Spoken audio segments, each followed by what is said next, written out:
Welcome to the January 14th City of Bloomfield Hills City Commission meeting. Let us begin by reciting the Pledge of Allegiance.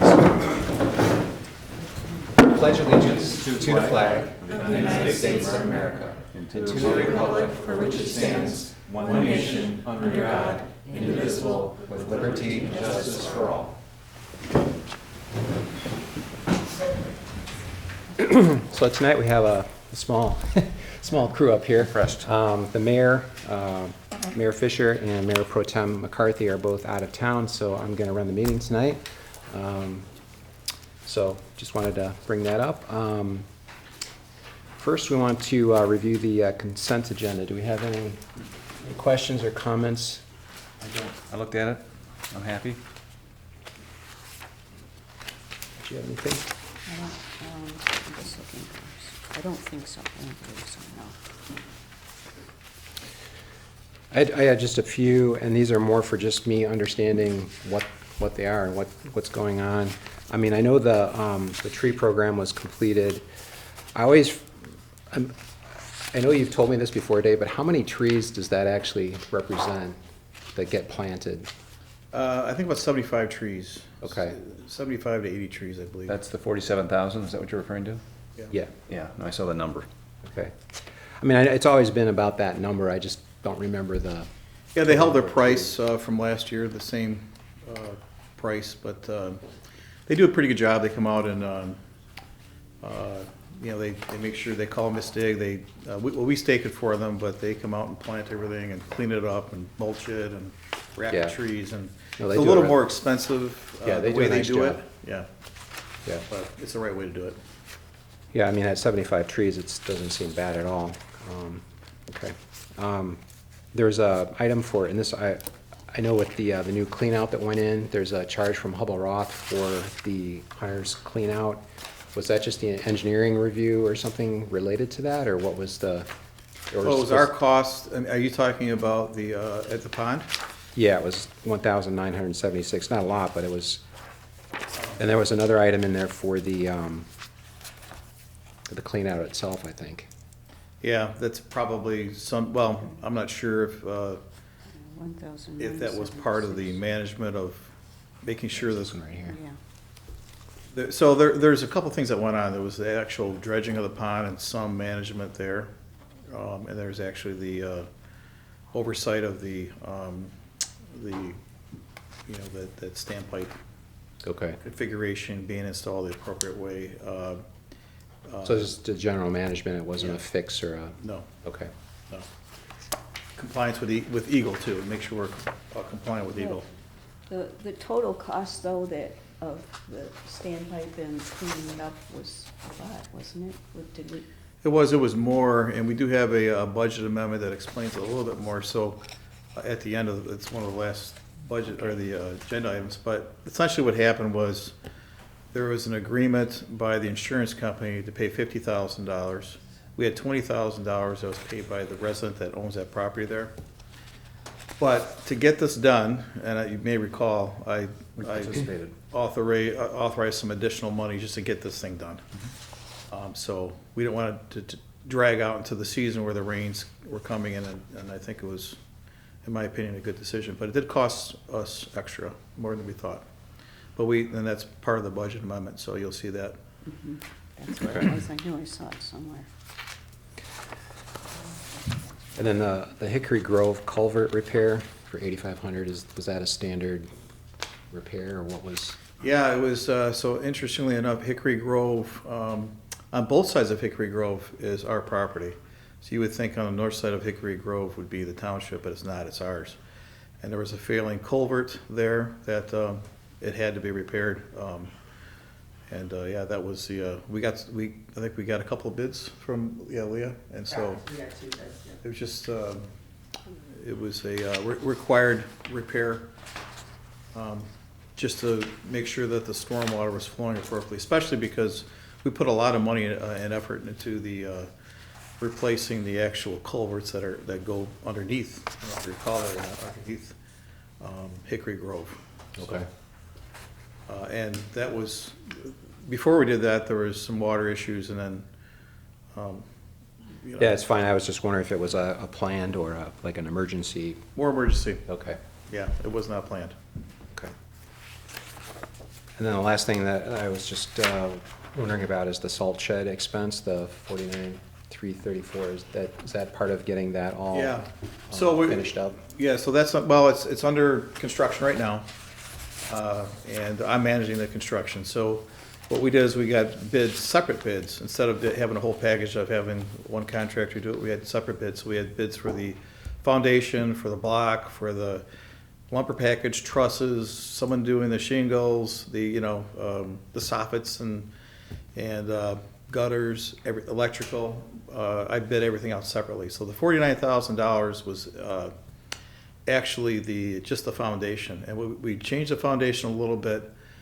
We built the foundation that HRC recommended, which I think you could put the Empire State Building on. Unbelievable amount of steel, but we actually we built the walls up about 6 feet with solid cement because we're concerned about the backhoe or the bouncing into the wall. So just having block. So it's a little bit more. I think it was a little bit more expensive than we thought, but that's done, and it's actually in the stage right now of getting the block done. So they're just starting the block right now, and after that Okay. we'll work on And by the way, that's going to be over budget. I was gonna say, I know you were confident about the budget when we started, but Right. So one thing I didn't think about, and to be quite honest, I didn't contemplate all the engineering costs. So the engineering costs were, I think they're 20 some thousand something for the engineering costs. I didn't include that. But will probably be the construction of it. It won't be as crazy as I thought, but it'll be more expensive. I think it's going to be around maybe 150 range for the construction of it. But the engineering on top of that, so the whole thing will probably be around 170. But we'll come to the commission with a report on that and ask for more money. Probably, I don't know if we'll do it at the end of this budget year, or, yeah, end of this budget year. Okay. Okay, that's all I had. Anything else, or to have a motion to, move to approve the consent agenda? I second. all in favor? Say Aye. Any opposed? Okay. Moving on to recognition of citizens in the audience. This is a chance for anybody to come up and make comments that's regarding something not on the agenda. And you have 3 minutes. Does anybody want to come up and comment? Doesn't look like it. All right, moving on to the next item. Tonight, Chief King will recognize newly hired Public Safety Officer Ashton Good.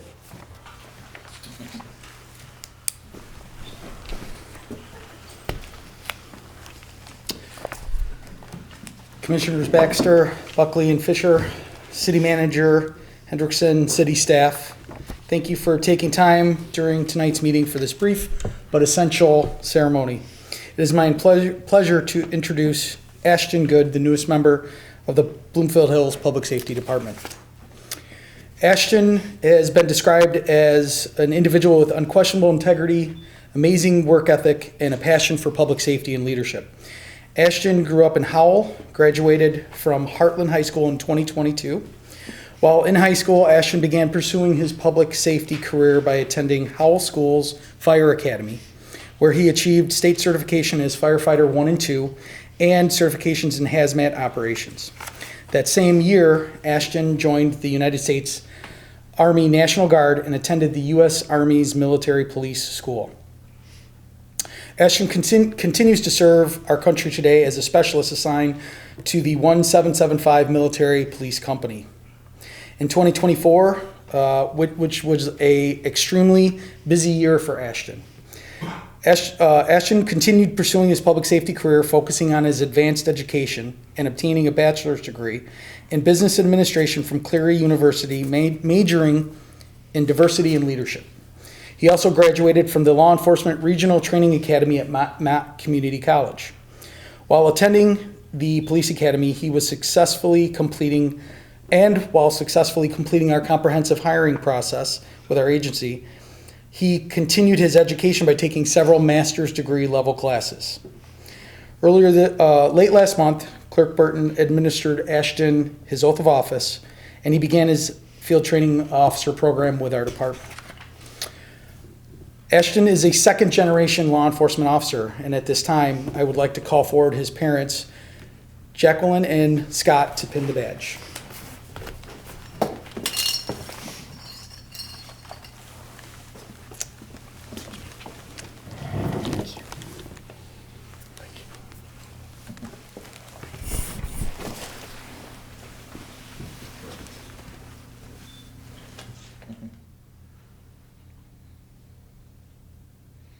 No pressure.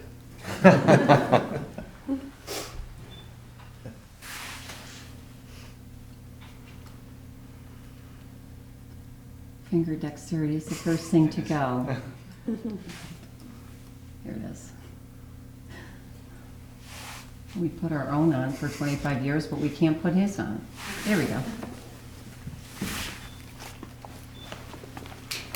Right.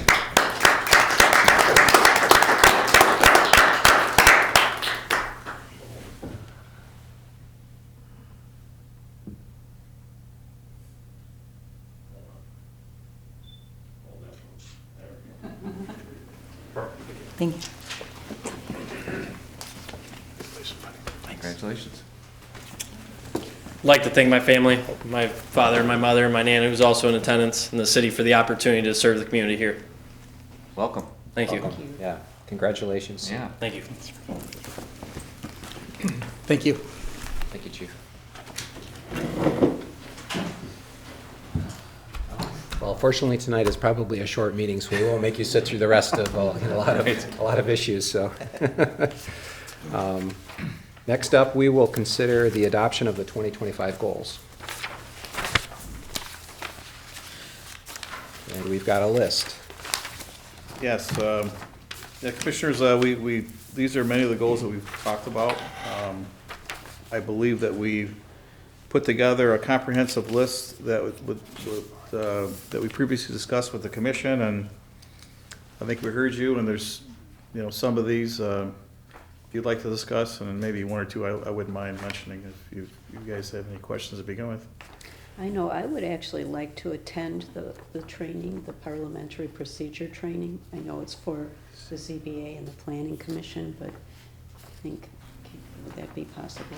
Absolutely. I mean, we actually met with a parliamentarian this morning, Amy and I, and we provided her with a video of the Planning Commission, and she had quite a few recommendations, but she mentioned having a sort of a skit or sort of a, this is how, let's try to do it like this, and then, compare the two, and then maybe come back and even do that. But I thought if that was the case, it wouldn't be a bad idea to have maybe the Planning Commission sitting up here and the ZBA in the audience, and maybe even the city commissioners, listening to this training. And so we were impressed. We had Dr. Frances Jackson. I'll give you a little bio of hers. She has a bachelor's degree from Wayne State, a master's degree from University of Michigan, a PhD from Wayne State, and she was on the faculty of Oakland University for 30 years as she was a nurse, and she taught nursing. And when she retired, she was always interested in professional meetings, and so she's a professional registered parliamentarian. She's currently the president of the Michigan State Association of Parliamentarians, and she currently is the parliamentarian for the Board of Police Commissioners in Detroit, and so that's quite a challenge. So I thought she was very informative today, and in my opinion, there's a few basic things I think she can help us with, and she had, I think, really good feedback for us. So I hope that you guys support this, and we'll come up with a plan and let you know how the training. But there was some mention about getting different planning commission members or maybe ZBA members involved in the training. But the problem is it's really hard to train a person that needs to be trained, or have a person develop the training that needs to be trained. So I think it's much better to have a third party. Like her comment was, I watched this, I don't know anybody, I'm not connected, and here's some of the things that was a little confusing to me and why this happened, and it left me feeling this way. And that made me feel like, or maybe feel that I think that it's the right thing. It really is the right thing to have this outside person, the subjective point of view, that is an expert in this. She's an expert in meetings. And maybe not take the 5-inch book, 5-inch thick book of Robert's rules, but there's a smaller way to do it. And I think there's a few things that just really need to be kind of, paid attention to. So.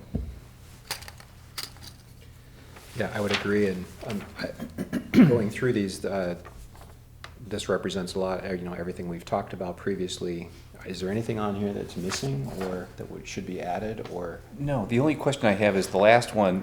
When you reference MuniCode, is that the software program that you said was expensive, that would basically assess the codes that we have in books today and then make suggestions? And I remember talking about the idea that if it were expensive, maybe it became a 3-year plan and we slowly pecked away at taking this on. Is that what you're referring, that last goal?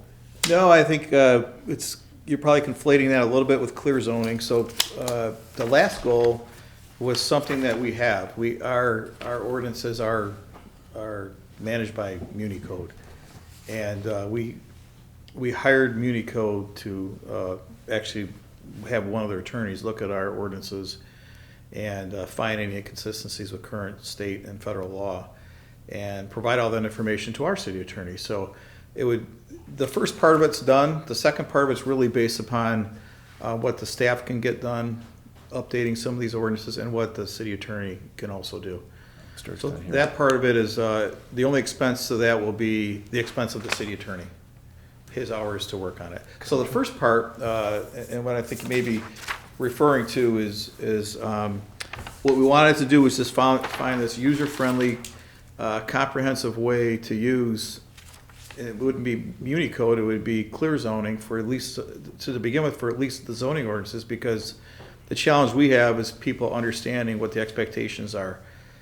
Because in our ordinances, there could be a portion of what the expectation is in this part, and another portion in another part. You may have experienced this if you've been on a planning commission, and then another piece over here.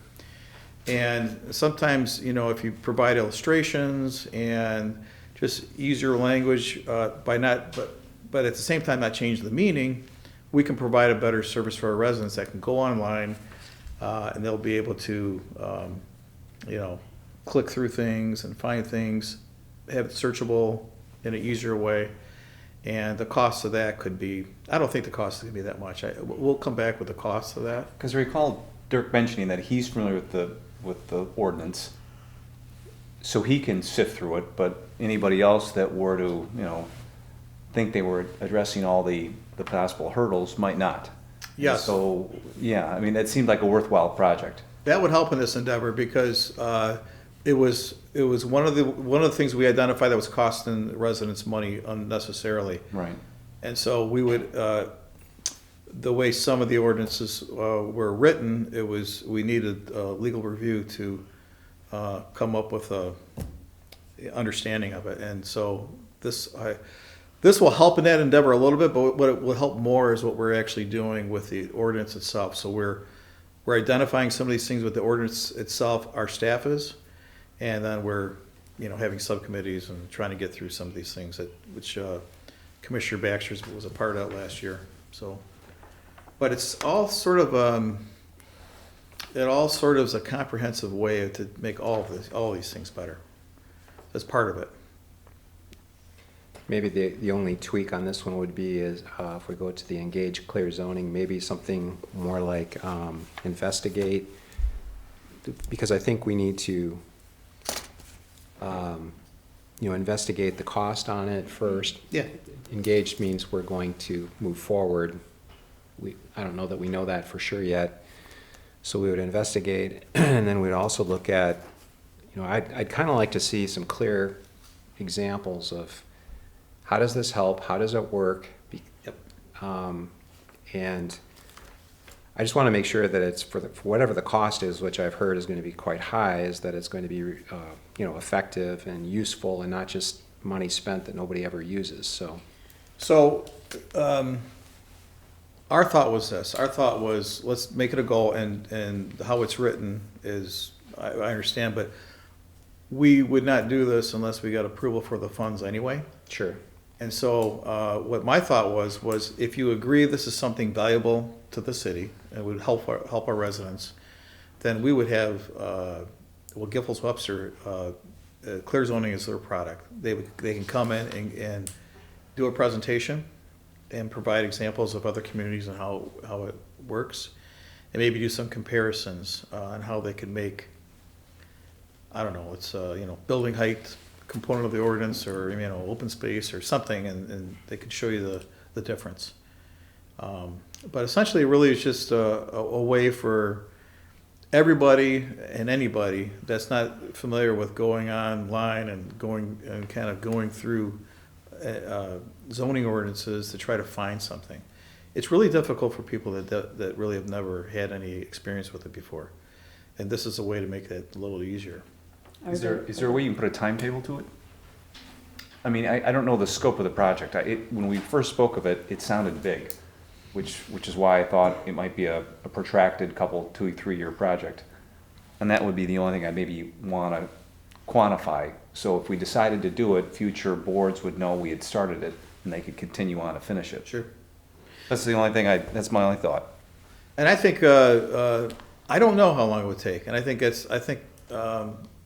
maybe that would be part of the presentation. This is how long it's going to take, and we can do part of it this year and part of it another. If that's the case, I have a feeling we can get it done pretty quickly. If we, and there's other products out there. It's not just clear zoning, so we should do some due diligence. But there are good examples by many surrounding communities that use this clear zoning, and it's successful for them. So that's what makes it interesting to me. Should we seek bids from others under the policy? Yes, yeah. So under the policy, there's one component of it that's a sole source provider component of it. So we have to make, sometimes, if the product's not the same, it's not a good comparison. So it depends. I understand. I understand what you're saying, Commissioner Baxter. Maybe we shouldn't be so definitive that this is going to happen, and we can change that wording. But what I'm saying, I think it's a worthy endeavor to research this and then come back. Definitely, it sounds like it. I mean, and I've had struggles with trying to find something, and it's not very intuitive a lot of the time. So I'd be curious just to see some of the things I've tried to look up in the past, how it would work with this, and is there a big difference? Does it make it a lot easier? Yeah.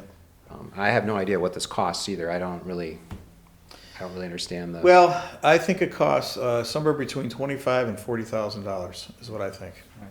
It's consistent with what we said last time. Yeah, that's somewhere in there. And we try to leverage technology with balance technology with the cost of technology to create a product that makes it easier for the residents to understand what we're trying to do here.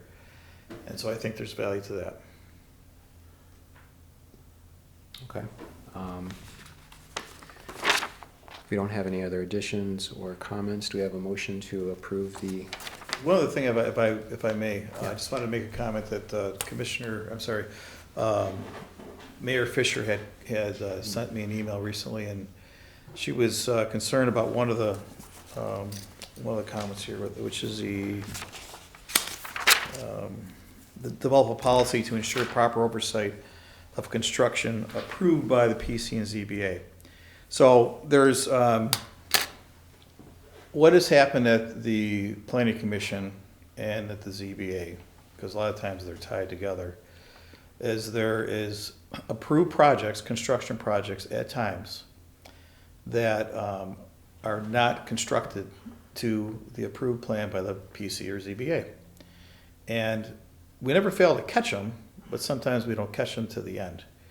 And how we catch them is that there's something that's called an as-built plan. And that is just essentially, hey, you're done with your project, we're gonna close your permit out, send us your plans, check, make sure that the grades are are at where they're at, and so they come back and they notify us that these things aren't done according to plan. So unfortunately, we've had to issue some violations to folks to remedy those situations, but in some cases, they've had to go back to the planning commission to, I suppose, ask for forgiveness. And so there seemed to be a real concern about it, and there's perception and reality. So we actually looked at these statistics of this. There really seems to be a big problem. But in the last 5 years, there was 157 cases in front of the planning commission, and only 4 fell into this category. And they're recently, but most of them are recently, but there's only 4. And so, I mean, there might be one more out there that we missed, I don't know, but it's really not a big problem. And so Mayor Fisher's concern is, hey, this is a big problem. Do we have enough teeth in our ordinance to do something about this? In other words, should we be creating more of levels of fines and 3-strike you're out program and that sort of thing? But what's unique to this city is that all our ordinances are misdemeanors. Violations of our ordinances are misdemeanors. So we have a higher level of penalty than other communities right off the bat. Now this concern was actually the opposite some years ago. There was some concern by the commission that these misdemeanors were too heavy-handed, but it's really helped us out, because essentially what happens is these folks get a violation, they have to show up to court, and when they show up to court, that's when we can work out the remedy. Part of that remedy is, in most cases, and for these tickets, the remedy is to go back to the planning commission and have the planning commission, let the planning commission have a say into making this thing right. And so I just want to say that to the commissioners that are here, that I believe our penalties have the teeth necessary. And so therefore, when we created a goal, I think the goal should be a policy. And the policy really is just, let's try to find these things before they get to the end. And even after learning today that's 4 out of 157, it's not really a problem. It just, perception was a big problem. But the reality is it's not a really big problem. But that doesn't mean that we can't do a better job. And for us to do a better job, my plan is to create a policy that our building official and inspectors have more awareness when they're on site. And they may have intermediate as-built plans. And they may have scheduled inspections to see how these PC and ZBA projects are going, so that we don't have this thing, these things go back to the PC. The problem is, and I can understand, the planning commission members are really put in a bad spot, because these folks come back and why didn't you listen? What do we do with this mess? And I understand that, and it really creates a big mess. Some folks want to help them out, and some, how do we make this right? We want to make sure that the residents aren't upset. How does this project that wasn't constructed to plan impact the other residents?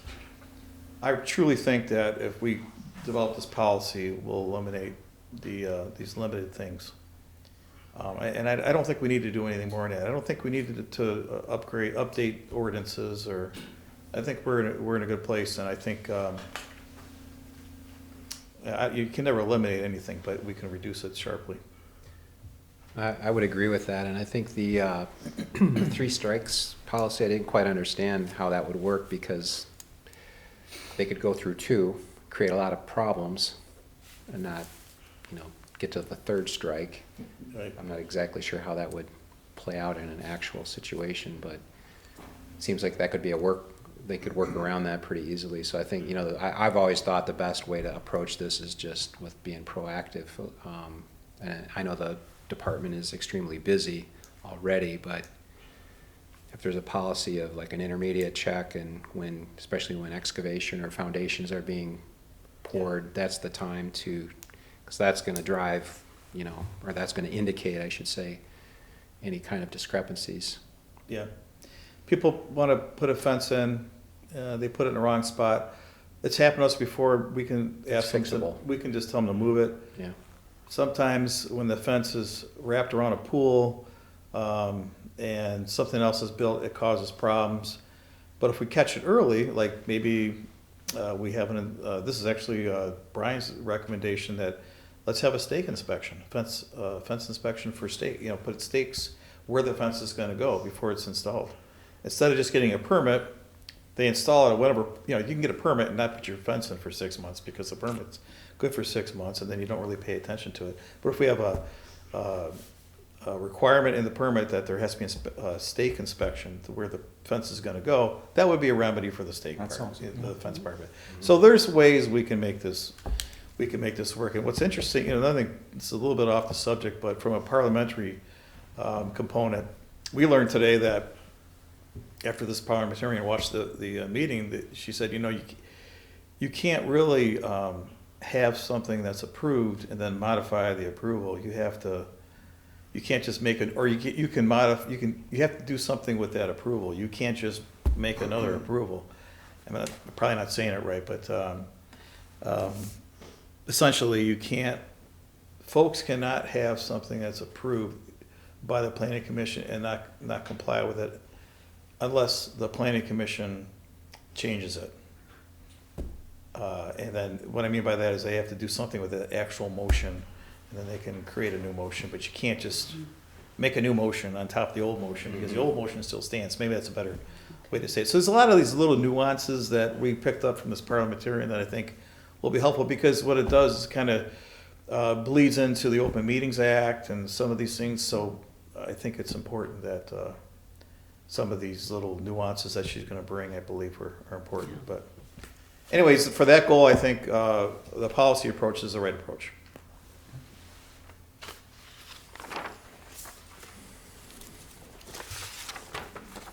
Anything else?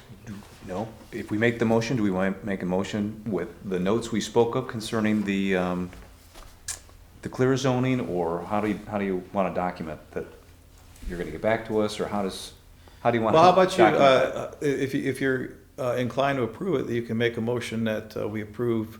Subject to subject- clarity? Subject to the clear zoning, a goal to research investigate the potential of using a clear zoning or similar product to bring clarity to our zoning ordinances or user and whatever, something like that. It's a mouthful. Who wants to propose that? Jeez. Alice is always good at Alice, you wanna motions. try that? I move that we approve the goals set forth that we're reviewing today, with the change to the goal regarding clear zoning, that rather than use the word engage, we insert investigate/research, or, clear zoning or other similar zoning ordinance organizational tool to improve user access. And then instead of saying use clear zoning to organize, maybe we don't need the rest of it, You don't need the rest of it. just that. Yeah. Right. Investigate Okay. that. Yeah.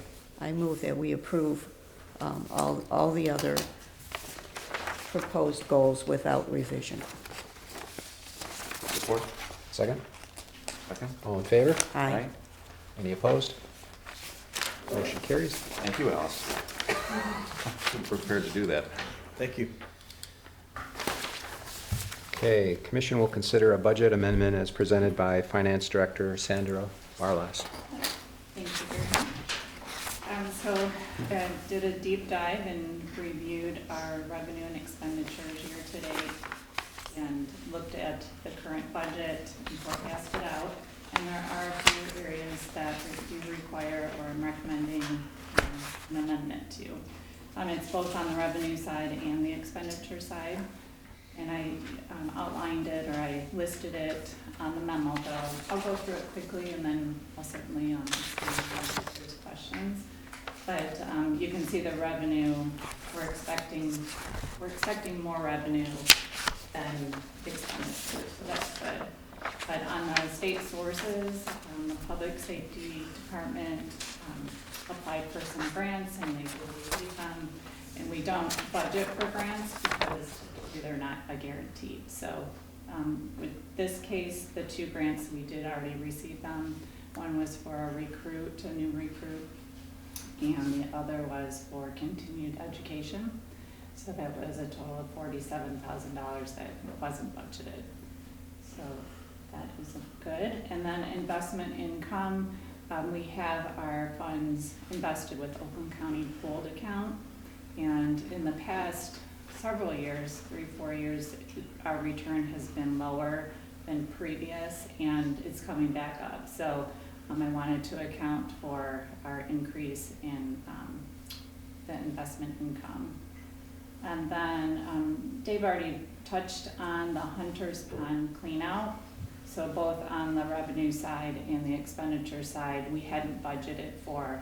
So the revenue side is from the insurance company, MMRMA, with the $50,000, and then the homeowner up $20,000.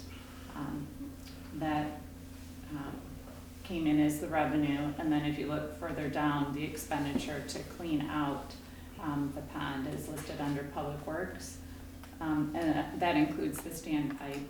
So that was $115,000 expense. Okay.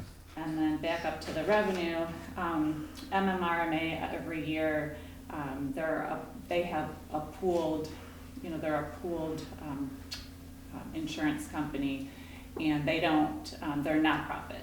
So anytime they have excess funds, they give it back to their members. So in previous years, it was a little bit lower, and this last payment we received was $20,000 higher than previous. So I wanted to account for that. And then the only other expenditure is for the building department. We do have some personnel changes that increase our expenditures in that department. But as you know, our building funds has been quite busy, and we have a reserve, so that would come out of the building funds. So the net difference would be $42,000 to the fund balance. Looks like it's going to your project. We'll find a place for it. I think we found it. All right. Are there any questions about it, or? It's generally good news. Right. Yeah. All the other departments on the expenditure side look either on budget or below budget at this time. So. Okay.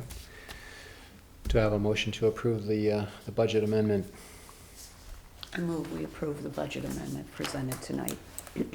Second? All in favor? Aye. Aye. Any opposed?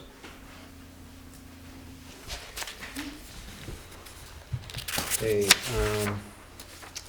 the commission will hear city manager comments. I already talked about all my comments with all the other discussions, so I don't have anything else. Okay, thank you.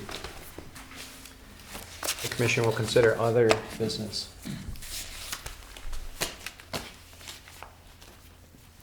Actually, as a side, can you give us the update as to the crime situation? I mean, my wife reads too much social media, so I don't want to believe it. So I'd love to hear from Yeah. Chief what you think is going on in the city. In our city, not much. Okay. There is some activity in surrounding cities, specifically Bloomfield Township. There was some SAT-G activity just to our south border. Without giving too much information regarding the ongoing investigation, I can tell you what our efforts are. We're being very proactive. We're working with some professional sporting groups to get some information for some of our residents, to increase some of our patrols, some of our activity, contact information, providing some recommendations to them in regards to alarm systems, our patrols, our special attentions, our directed patrols, things like that. But in the city, we are doing very well. We're increasing some of our neighborhood patrols, some of our traffic enforcement. We're going to try to keep it out of the city if we can and do our best. And we're working with those other cities, specifically Oakland County and Bloomfield Township, to prepare us for if those groups do venture into our community and unfortunately strike any of our residents. So we're trying to get as prepared as possible for that. Anything specific, I would be more than happy to I was provide. curious, Chief, the Trowbridge Mhm. break-in, was that, at first I thought that was the crime gang, but then I thought I heard something about that it was not necessarily, it was. That was associated with that group, sir. It Yes, sir. was, It okay. was. We have confirmation in working with other jurisdictions, specifically Novi Police Department, that was associated with that group. Okay. Yeah, I think it was the neighborhood email that we received that said it wasn't. Okay, yeah. And I think it was, maybe it was earlier Earlier, in, yeah. before they had uncovered that. Okay, The information we received was after the fact that same group struck in Novi and an arrest was made. After a short pursuit in that city, part of that group was arrested and is in custody. But what we do enjoy and we continue to support is our residents being extremely aware of their situational awareness, things that they see. If it's something that's out of the ordinary or something that is causing them concern, we're strongly urging them to contact us and let us go out and do our jobs. Let us go out and verify that. And I can tell you that our citizens are very good at identifying things that are not usual. Calling us and we go out and we have either 2 or 3 officers going out and checking that area. Last night I was on my way home late and I heard the officers out there conducting an investigation on a suspicious vehicle, and it was, thank God it was unfounded. It was nothing suspicious, but all of our protocols were in place. They were doing their additional follow-ups through the databases, checking the surrounding areas, kind of expanding out their search just to make sure. And if someone was in the area, we would we'd be close to hopefully taking that person into custody. It's weather, I mean, as it gets warmer, that's when the frequency increases, is that right? Or is that not really true? No, it's not really true. It was, but just the other day when they struck in an adjoining city, it was very cold out. There was snow on the ground, and that's unusual. So as with many criminal organizations or gangs or groups, they will adapt to their MO or their process, their procedure, their method of operation, and they will adapt that because we're adapting to theirs. We're picking up on additional intelligence. We're deploying different strategies to prevent them. Homeowners are getting more involved. They're setting up more alarms and preventative measures that way, getting more active with us, giving us a call. Going out on anything that looks like a drone. Thank God we were out. There was some suspicious activity where people thought it was a drone in a specific area of the community. It actually turned out to be an air operation by the Oakland County Sheriff's Office. So we were able to tether that together and dispel that was any kind of harmful or criminal activity in our area. It was in another area, and that investigation was going on by the Oakland County Sheriff's Office. Okay. Thank you. thank you. Anything else? Nope. If nothing further, No? I will adjourn the meeting. All right.